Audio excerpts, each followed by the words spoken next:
Story of Corpse Transformation. In the county of Yongqing, there lived an old man, a resident of Saidian village. His village was some 5 to 6 miles from the county town, and the old man and his son ran a roadside inn, providing lodging for traveling merchants. There were a few cart drivers who regularly transported goods back and forth, often staying at the old man's inn. One evening, four drivers arrived together, seeking shelter, but the inn was already full.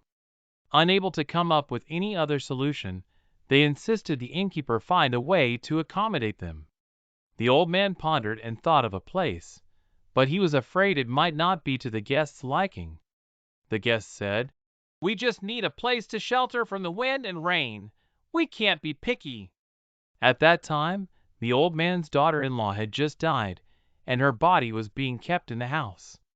The old man's son was out buying wood for the coffin, and had not yet returned. The old man thought of the room used for mourning, which was very quiet, and led the guests through the streets to it. Upon entering the room, they saw a dim oil lamp on a wooden table, and behind the table was a curtain hanging on a bed, covering the deceased with a paper quilt. Looking further into the bedroom, there was a large bed connected together. The four guests were extremely tired from their journey, and soon after lying down, their snores began to fill the room. Only one guest was still half asleep and suddenly heard a crackling sound coming from the bed. He quickly opened his eyes, and the dim light from the lamp illuminated the surroundings clearly.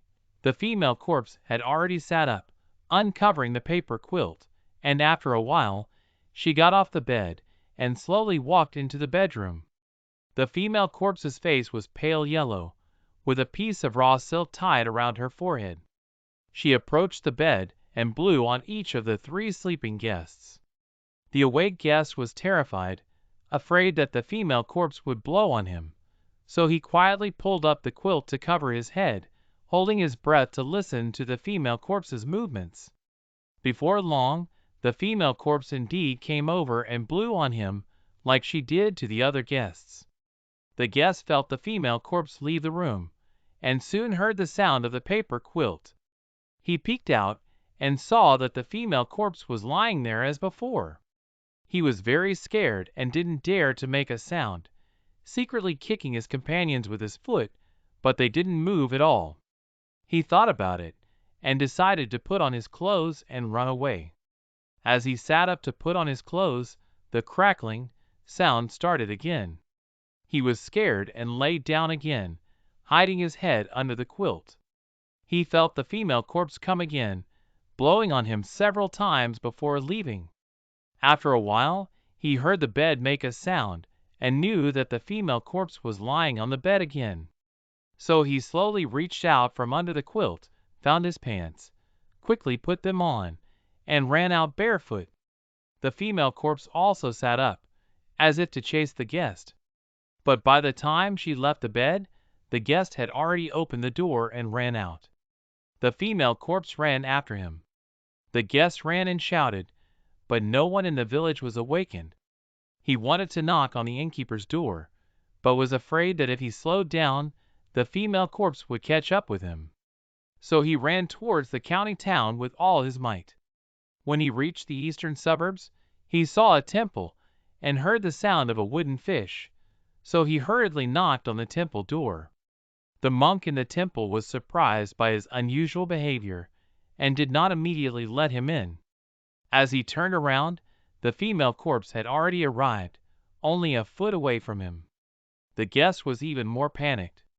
Outside the temple door was a poplar tree, about 4 to 5 feet around, and the guest hid behind the tree, moving from right to left as the female corpse approached. The female corpse was even more angry, but both sides were gradually getting tired. The female corpse stood still. The guest was sweating profusely and panting, hiding behind the tree. Suddenly, the female corpse lunged forward, stretching out both arms to grab him from either side of the tree. The guest was so scared that he fell to the ground. The female corpse couldn't catch him, so she hugged the tree and gradually stiffened. The monk in the temple secretly listened for a long time, and when there was no sound, he slowly came out. He saw the guest lying on the ground. When he lit a candle, the guest looked dead, but there was still a faint warmth in his chest. The monk carried the guest into the temple, and after a night the guest woke up. The monk gave him some hot water to drink and asked about the situation, and the guest told him everything that had happened. By this time, the morning bell had already rung, and in the dim light of dawn, the monk went to check the poplar tree and indeed saw a female corpse. The monk was greatly shocked and reported to the county magistrate. The magistrate personally came to inspect the situation. He ordered people to pull the female corpse's hand from the tree, but it was firmly stuck.